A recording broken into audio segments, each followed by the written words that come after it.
शुक्लाम्बरधरं विष्णुं शशिवर्णं चतुर्भुजं प्रसन्नवदनं ध्यायेत् सर्वविघ्नोपशान्तये। ॐ गणेश्वरो गणक्रीडो गणनाथो गणाधिपः एकदन्तो वक्रतुण्डो गजवक्त्रो महोदरः लम्बोदरो धूम्रवर्णो विकटो विघ्ननाशनः सुमुखो दुर्मुखो बुद्धो विघ्नराजो गजाननः भीमप्रमोद आमोदः सुरानन्दो मदोत्कटः हेरम्बः शम्बरः शम्भुर्लम्बकर्णो महाबलः नन्दनो लम्पटो भीमो मेघनादो गणञ्जयः विनायको विरूपाक्षो वीरः शूरवरप्रदः महागणपतिर्बुद्धिप्रियः क्षिप्रप्रसादनः रुद्रप्रियो गणाध्यक्ष उमापुत्रो घनाशनः कुमारगुरुरीशानः पुत्रो मूषकवाहनः सिद्धिप्रियः सिद्धिपतिः सिद्धः सिद्धिविनायकः अविघ्नस्तुम्बुरो सिंहवाहनो प्रियः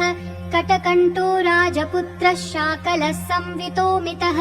कूष्माण्डः सामसम्भूतिर्दुर्जयो धूर्जयो जयः भूपतिर्भुवनपतिर्भूतानां पतिरव्ययः विश्वकर्ता विश्वमुखो विश्वरूपो निधिर्गुणः कविः कवीनां वृषभो ब्रह्मण्यो ब्रवीत्प्रियः ज्येष्ठराजो निधिपतिर्निधिप्रियपतिप्रियः हिरण्मयः पुरान्तस्थः सूर्यमण्डलमध्यगः कराहतिध्वस्तसिन्धु सलिलपूषदन्तभित् उमाङ्ककेलिकुतुकी मुक्तिदः किरीटी कुण्डलीहारी वनमाली मनोमयः वैमुख्यः तदैत्यश्रीपादाहतिजितक्षितिः सद्यो जातः स्वर्णमुञ्जं मेखली दुर्निमित्तहृत् दुःस्वप्नहृत्प्रसहनो गुणीनादप्रतिष्ठितः सुरूपः सर्वनेत्राधिवासो वीरासनाश्रयः पीताम्बरः खण्डरदः खण्डवैशाखसंस्थितः चित्राङ्गश्यामदशनो भालचन्द्रो हविर्भुजः योगाधिपस्तारकस्थः पुरुषो गजकर्णकः गणाधिराजो विजयस्थिरो गजपतिर्ध्वजी देवदेवः स्मरप्राणदीपको वायुकीलकः विपश्चिद्वरदो नादो नादभिन्नमहाचलः वराहरदनो मृत्युञ्जयो व्याघ्राजिनाम्बरः इच्छाशक्तिभवो देवत्राता दैत्यविमर्दनः शम्भुवक्त्रोद्भवः शम्भुकोपः शम्भुहास्यभूः शम्भुतेजा शिवाशोकहारि गौरी सुखावहः उमाङ्गमलजो गौरी तेजो भूस्वर्धुनी भवः यज्ञकायो महानादो गिरिवर्ष्मा शुभाननः सर्वात्मा सर्वदेवात्मा ब्रह्ममूर्धा ककुप्श्रुतिः ब्रह्माण्डकुम्भचिद्व्योमभालसत्यशिरोरुहः जगज्जन्मलयोन्मेष निमेषोऽग्न्यर्कसोमदृक् गिरीन्द्रैकरदो धर्मा धर्मोष्ठः सामबृंहितः ग्रहर्क्षदशनो वाणी जिह्वो वासवनासिकः भ्रूमध्यसंस्थितकरो ब्रह्मविद्यामदोदकः कुलाचलांसः सोमार्कघण्टो रुद्रशिरोधरः नदीनदभुजः सर्पाङ्गुलीकस्तारकानखः व्योमनाभिः श्रीहृदयो मेरुपृष्ठोर्णवोदरः कुक्षिस्थयक्षगन्धर्वरक्षकिन्नरमानुषः पृथ्वीकटिः सृष्टिलिङ्गः शैलोरुर्धसृजानुकः पातालजङ्घो मुनिपात्कालाङ्गुष्ठस्त्रयीतनुः ज्योतिर्मण्डललाङ्गूलो हृदयालाननिश्चलः हृत्पद्मकर्णिकाशाली वियत्केली सरोवरः सद्भक्तध्याननिगडः पूजावारी निवारितः प्रतापी काश्यपो मन्ता गणकोविष्टपी बली यशस्वी धार्मिको जेता प्रथमः प्रमथेश्वरः चिन्तामणिर्द्वीपपति कल्पद्रुमवनालयः रत्नमण्डपमध्यस्थो रत्नसिंहासनाश्रयः तीव्राशिरोद्धृतपदो ज्वालिनी मौलिलालितः नन्दानन्दितपीठः श्रीर्भोगदो भूषितासनः सकामदायिनी पीठः स्फुरद्दुग्रासनाश्रयः तेजोवती शिरोरत्नं सत्या नित्यावतंसितः सविघ्ननाशिनी पीठः सर्वशक्त्यम्बुजालयः लिपिपद्मासनाधारो वह्निधामत्रयालयः उन्नतप्रपदो गूढगुल्फः संवृतपार्ष्णिकः पीनजङ्घश्लिष्टजानो स्थूलो रूप्रोन्नमत्कटिः निम्ननाभिस्थूलकुक्षिः पीनवक्षा बृहद्भुजः पीनस्कन्धः कम्बुकण्ठो लम्बोष्ठो लम्बनासिकः भग्नवामरदस्तुङ्गः सव्यदन्तो महाहनुः ह्रस्वनेत्रत्रयः शूर्पः कर्णो निबिडमस्तकः स्तबकाकारकुम्भाग्रो रत्नमौलिर्निरङ्कुशः सर्पहारकटीसूत्रः सर्पयज्ञोपवीतवान् सर्पकोटीरकटकः सर्पग्रैवेयकाङ्गदः सर्पकक्षोदराबन्धः सर्पराजोत्तरच्छदः रक्तो रक्ताम्बरधरो रक्तमाला विभूषणः रक्तेक्षणो रक्तकरो रक्तताल्वोष्ठपल्लवः श्वेतः श्वेताम्बरधरः श्वेतमाला विभूषणः श्वेतातपत्ररुचिरः श्वेतचामरवीजितः सर्वावयवसम्पूर्णः सर्वलक्षणलक्षितः सर्वाभरणशोभाढ्यः सर्वशोभासमन्वितः सर्वमङ्गलमाङ्गल्यः सर्वकारणकारणम् सर्वदेववरः शार्ङ्गी बीजपूरी गदाधरः शुभाङ्गो लोकसारङ्गः सुतन्तुस्तन्तुवर्धनः किरीटी कुण्डलीहारी वनमाली शुभङ्गदः इक्षुच्चापधरः शूली चक्रपाणी सरोजभृत् पाशीधृतोत्पलशाली मञ्जरीभृत् स्वदन्तभृत् कल्पवल्लीधरो विश्वाभयदैककरो वशी अक्षमालाधरो ज्ञानमुद्रावान्मुद्गरायुधः पूर्णपात्रीकम्बुधरो विधृताङ्कुशमूलकः करस्थाम्रफलश्चूतकलिकाभृत्कुठारवान् पुष्करस्थः स्वर्णघटी पूर्णरत्नाभिवर्षकः भारती सुन्दरी नाथो विनायकरतिप्रियः महालक्ष्मी प्रियतमः सिद्धलक्ष्मी मनोरमः रमा रमेश पूर्वाङ्गो दक्षिणो मामहेश्वरः महीवराह वामाङ्गो रतिकन्दर्प पश्चिमः आमोदमोदजननः सम्प्रमोदप्रमोदनः संवर्धितमहावृद्धिरुद्धिसिद्धिप्रवर्धनः दन्तसौमुख्यसुमुखः कान्तिकन्दलिताश्रयः मदनावत्याश्रिताङ्घ्रीकृतवैमुख्यदुर्मुखः विघ्नसम्पल्लवः पद्मः सर्वोन्नतमदद्रवः विघ्नकृन्निम्नचरणो द्राविणी शक्तिसत्कृतः तीव्रा प्रसन्ननयनो ज्वालिनी पालितैकदृक् मोहिनी मोहनो भोगदायिनी कान्तिमण्डनः कामिनी कान्तवक्त्रश्रीरधिष्ठितवसुन्धरः वसुधारा मदोन्नादो महाशङ्खनिधिप्रियः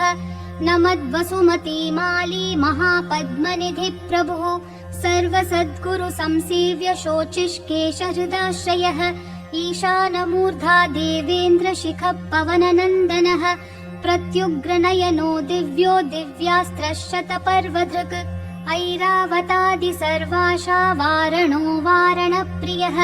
वज्राद्यस्त्रपरिवारो गणचण्डसमाश्रयः जया जय परिकरो विजया विजयावहः अजयार्चितपादाब्जो नित्यानन्दवनस्थितः विलासिनी कृतोल्लासः शौण्डी सौन्दर्यमण्डितः अनन्तानन्तसुखदः सुमङ्गलः ज्ञानाश्रयक्रियाधार इच्छाशक्तिनिषेवितः सुभगा संश्रितपदो ललिताश्रयः कामिनी पालनः कामकामिनी केलिलालितः सरस्वत्याश्रयो गौरीनन्दनः श्रीनिकेतनः गुरुगुप्तपदो वाचा सिद्धो वागीश्वरीपतिः नलिनी कामुको वामा रामो ज्येष्ठा मनोरमः रौद्री मुद्रितपादाब्जो हुम्बिजस्तुङ्गशक्तिकः विश्वादिजननत्राण स्वाहा शक्तिः सकीलकः अमृताब्धिकृतावासो मदघूर्णितलोचनः उच्छिष्टोच्छिष्टगणको गणेशो गणनायकः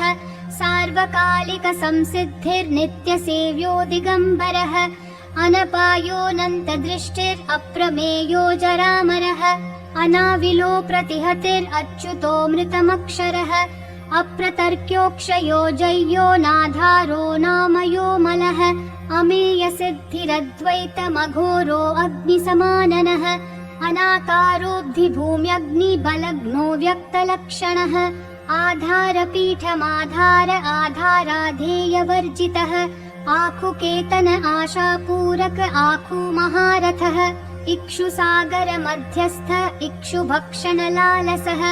इक्षुचापातिरेकश्रीरिक्षुचापनिषेवितः इन्द्रगोपसमानश्रीरिन्द्रनीलसमद्युतिः इन्दीवरदलश्याम इन्दुमण्डलमण्डितः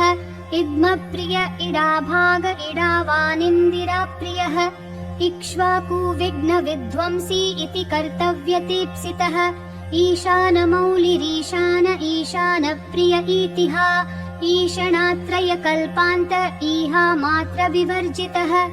उपेन्द्र उडुभृन्मौलिरुडनाथकरप्रियः उन्नतानन उत्तुङ्ग उदारस्त्रिदशाग्रणीः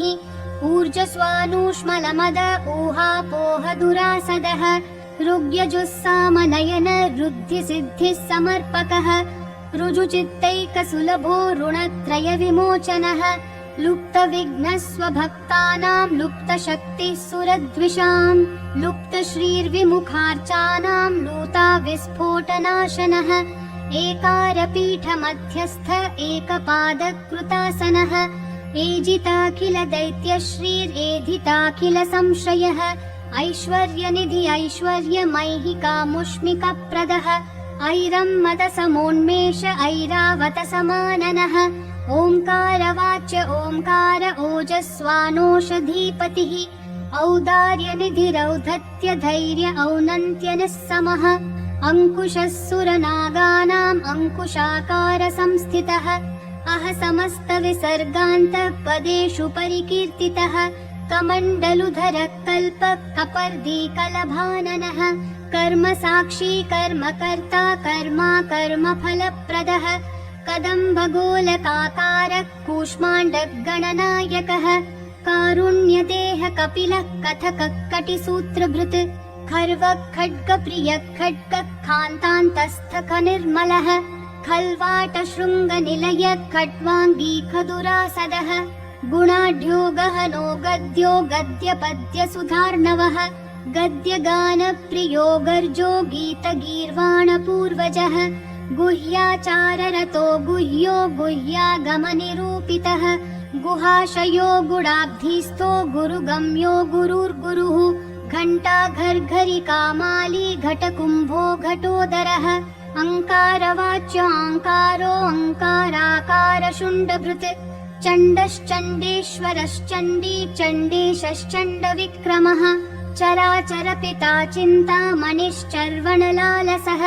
छन्दश्छन्दोद्भवश्छन्दो दुर्लक्ष्यश्छन्दविग्रहः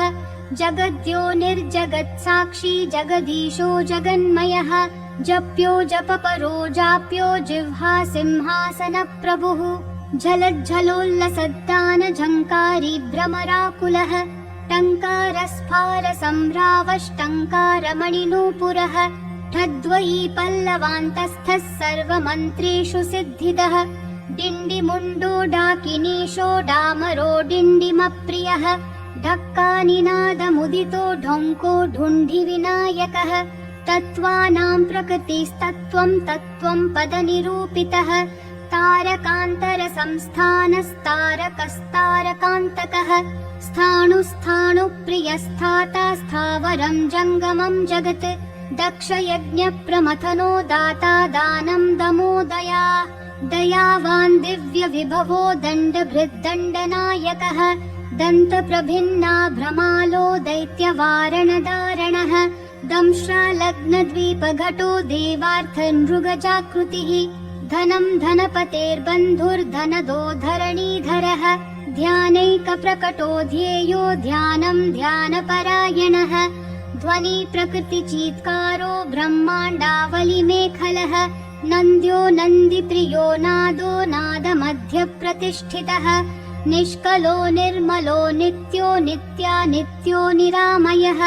परं व्योम परं धाम परमात्मा परं पदम् परात्परः पशुपति पशुपाशविमोचनः पूर्णानन्द परानन्द पुराणपुरुषोत्तमः पद्मप्रसन्नवदन प्रणताज्ञाननाशनः प्रमाणप्रत्ययातीत प्रणतार्ति निवारणः फणिहस्त फणिपति फूत्कार फणितप्रियः बाणार्चिताङ्घ्रियुगलो बालकेली कुतूहली ब्रह्म ब्रह्मार्चितपदो ब्रह्मचारी बृहस्पतिः बृहत्तमो ब्रह्मपरो ब्रह्मण्यो ब्रह्मवित्प्रियः बृहन्नादाग्र्यचीत्कारो ब्रह्माण्डावलिमेखलः भ्रूक्षेपदत्तलक्ष्मीको भर्गो भद्रो भयापहः भगवान् भक्तिसुलभो भूतिदो भूतिभूषणः भव्यो भूतालयो भोगदाता भ्रूमध्यगोचरः मन्त्रो मन्त्रपतिर्मन्त्री मदमत्तो मनोमयः मेखलाहीश्वरो मन्दगतिर्मन्दनिभेक्षणः महाबलो महावीर्यो महाप्राणो महामनाः यज्ञो यज्ञपतिर्यज्ञगोप्ता यज्ञफलप्रदः यशस्करो योगगम्यो याज्ञिको याजकप्रियः रसो रसप्रियो रस्यो रञ्जको रावणार्चितः राज्यरक्षाकरो रत्नगर्भो राज्यसुखप्रदः लक्षो लक्षपतिर्लक्ष्यो लयस्थो लड्डुकप्रियः लासप्रियो लास्यपरो लाभकृल्लोकविश्रुतः वरेण्यो वह्निवदनो वन्द्यो वेदान्तगोचरः विकर्ता विश्वतश्चक्षुर्विधाता विश्वतोमुखः वामदेवो विश्वनेता वज्रिवज्रनिवारणः विवस्वद्बन्धनो विश्वाधारो विश्वेश्वरो विभुः शब्दब्रह्मशमप्राप्य शम्भुशक्तिगणेश्वरः शास्ताशिखाग्रनिलय शरण्यशम्बरेश्वरः षड्ऋतुकुसुमस्रग्वी षडाधार षडक्षरः संसारवैद्य सर्वज्ञ सर्वभेषज भेषजम् सृष्टिस्थितिलयक्रीडः सुरकुञ्जरभेदकः सिन्दूरितमहाकुम्भः सदसद्भक्तिदायकः साक्षी समुद्रमथनः स्वयं वेद्यः स्वदक्षिणः स्वतन्त्रः सत्यसङ्कल्पः सामगानरतः सुखी हंसो हस्ति पिशाचीशो हवनं हव्यकव्यभुक् हव्यं हुतप्रियो हृष्टो हृल्लेखामन्त्रमध्यगः क्षेत्राधिपक्षमा भर्ता क्षमा क्षमपरायणः क्षिप्रक्षेमकरक्षेमानन्दक्षोणिः सुरद्रुमः धर्मप्रदोऽर्थदः कामदाता सौभाग्यवर्धनः विद्याप्रदो विभवदो भुक्तिमुक्तिफलप्रदः अभिरूप्यकरो वीरः श्रीपदो विजयप्रदः सर्ववश्यकरो गर्भदोषः पुत्रपौत्रदः मेधादकीर्तिदः शोकहारि दौर्भाग्यनाशनः प्रतिवादिमुखस्तम्भो रुष्टचित्तप्रसादनः पराभिचारशमनो दुःखः बन्धमोक्षदः लवस्त्रुटिकलाकाष्ठा निमेषस्तत्परक्षणः घटी मुहूर्तप्रहरो दिवानक्तमहर्निशम् पक्षो मासर्त्वयनाब्दयुगं कल्पो महालयः राशिस्तारातिथिर्योगो वारः करणमंशकम् लग्नं होराकालचक्रं मेरु सप्तर्षयो ध्रुवः राहुर्मन्दः कविर्जीवो बुधो भौमः शशिरविः कालसृष्टिस्थितिर्विश्वं स्थावरं जङ्गमं जगत् भूरापोऽग्निर्मरुद्व्योमाहङ्कृति प्रकृतिः पुमान् ब्रह्मा विष्णु शिवो रुद्र ईश शक्तिः सदाशिवः त्रिदशापितरः सिद्धा यक्षा रक्षांसि किन्नराः सिद्धविद्याधरा भूता मनुष्या पशवः खगाः समुद्रा सरितः शैला भूतं भव्यं भवोद्भवः सांख्यं पातञ्जलं योगं पुराणानि श्रुतिस्मृतिः वेदांगानि सदाचारो मीमांसा न्यायविस्तरः आयुर्वेदो धनुर्वेदो गान्धर्वं काव्यनाटकम् वैखानसं भागवतं मानुषं पाञ्चरात्रकम् शैवं पाशुपतं कालामुखं भैरवशासनम् शाक्तं वैनायकं सौरं जैनमार्हतसंहिता सदसद्व्यक्तमव्यक्तं सचेतनमचेतनम् बन्धो मोक्षः सुखं भोगो योगः सत्यमनुर्महान् स्वस्ति हुं फट् स्वधा स्वाहा षट् द्वौ षट् वषण् नमः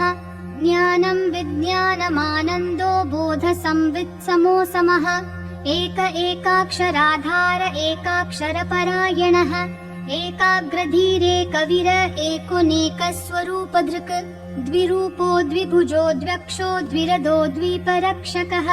द्वैमातुरो द्विवदनो द्वन्द्वहीनो द्वयातिगः त्रिधा मात्रिकरस्त्रेता त्रिवर्गफलदायकः त्रिगुणात्मा त्रिलोकादिस्त्रिशक्तिश्स्त्रिलोचनः चतुर्विधवचो वृत्तिपरिवृत्तिप्रवर्तकः चतुर्बाहुश्चतुर्दन्तश्चतुरात्मा चतुर्भुजः चतुर्विधोपायमयश्चतुर्वर्णाश्रमाश्रयः चतुर्थी पूजनप्रीतश्चतुर्थी तिथिसम्भवः पञ्चाक्षरात्मा पञ्चात्मा पञ्चास्य पञ्चकृत्तमः पञ्चाधारः पञ्चवर्णः पञ्चाक्षरपरायणः पञ्चतालः पञ्चकरः पञ्चप्रणवमातृकः पञ्चब्रह्ममयस्फूर्ति पञ्चावरणवारितः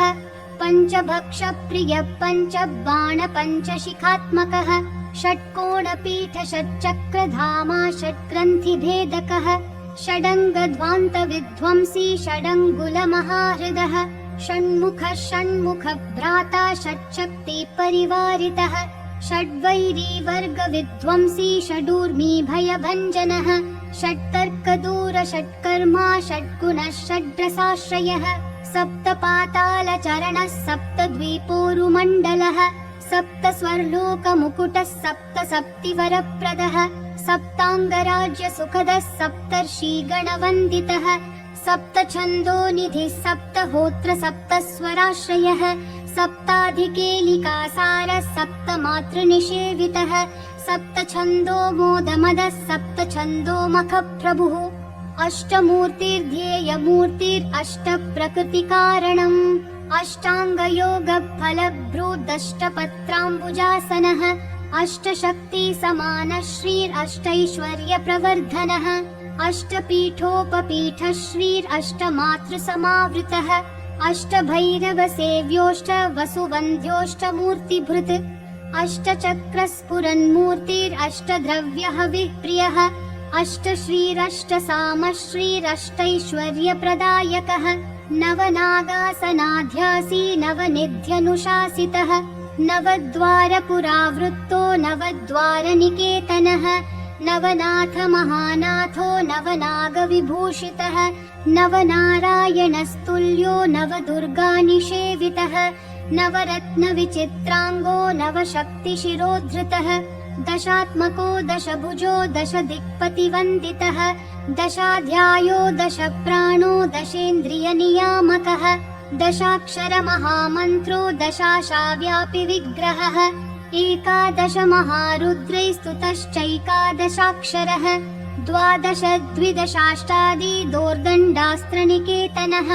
त्रयोदशभिधा भिन्नो विश्वे देवाधिदैवतम् चतुर्दशेन्द्रवरदश्चतुर्दशमनुप्रभुः चतुर्दशाद्य विद्याढ्यश्चतुर्दश जगत्पतिः साम पञ्चदश पञ्चदशी शीतांशु निर्मलः तिथि पञ्चदशाकारस्तिथ्या पञ्चदशार्चितः षोडशाधार निलयः षोडशस्वरमातृकः षोडशान्तःपदावासः षोडशेन्दुकलात्मकः कला सप्तदशी सप्तदश सप्तदशाक्षरः अष्टादश द्वीपपतिरष्टादश पुराणकृत् अष्टादशौषधी सृष्टिरष्टादश विधि स्मृतः अष्टादश लिपिव्यष्टि समष्टि ज्ञानकोविदः अष्टादशान्न सम्पत्तिरष्टादश विजातिकृत् एकविंशः पुमानेकविंशत्यङ्गुलिपल्लवः चतुर्विंशति तत्त्वात्मा पञ्चविंशाख्यपूरुषः सप्तविंशतितारेशः सप्तविंशति योगकृत् द्वात्रिंशद्भैरवाधीशश्चतुस्त्रिंशन्महाहृदः षट्त्रिंशत्तत्त्वसम्भूतिरष्टत्रिंशत्कलात्मकः पञ्चाशद्विष्णुशक्तिशः पञ्चाशन्मातृकालयः द्विपञ्चाशद्वपुश्रेणी त्रिषष्ट्यक्षरसंश्रयः पञ्चाशदक्षरश्रेणी पञ्चाशद्रुद्रविग्रहः चतुष्षष्टि महासिद्धियोगिनी वृन्दवन्दितः नमदेकोनपञ्चाशन्मरुद्वर्गनिरर्गलः चतुष्षष्ट्यर्थनिर्णेता चतुष्षष्टिकलानिधिः अष्टषष्टिमहातीर्थक्षेत्रभैरववन्दितः चतुर्नवतिमन्त्रात्मा षण्णवत्यधिकप्रभुः शतानन्दः शतधृतिः शतपत्रायते क्षणः शतानीकः शतमखः शतधारावरायुधः सहस्रपत्रनिलयः सहस्रफणिभूषणः सहस्रशीर्षा पुरुषः सहस्राक्षः सहस्रपात् सहस्रनाम संस्तुत्य सहस्राक्षबलापहः दशसाहस्रफणिभृत्फणिराजकृतासनः अष्टाशीतिसहस्राद्य महर्षिस्तोत्रपाठितः लक्षाधारप्रियाधारो लक्षाधारमनोमयः चतुर्लक्षजपप्रीतश्चतुर्लक्षप्रकाशकः चतुरशीतिलक्षाणां जीवानां देहसंस्थितः कोटिसूर्यप्रतीकाशः कोटिचन्द्रांशुनिर्मलः शिवोद्भवाद्यष्टकोटिवैनायकधुरन्धरः सप्तकोटिमहामन्त्रमन्त्रितावयवद्युतिः त्रयस्त्रिंशत्कोटिसुरश्रेणी प्रणतपादुकः अनन्तदेवतासेव्यो ह्यनन्तशुभदायकः अनन्तनामानन्तश्रीरनन्तोऽनन्तसौख्यदः अनन्तशक्तिसहितो ह्यनन्तमुनिसंस्तुतः।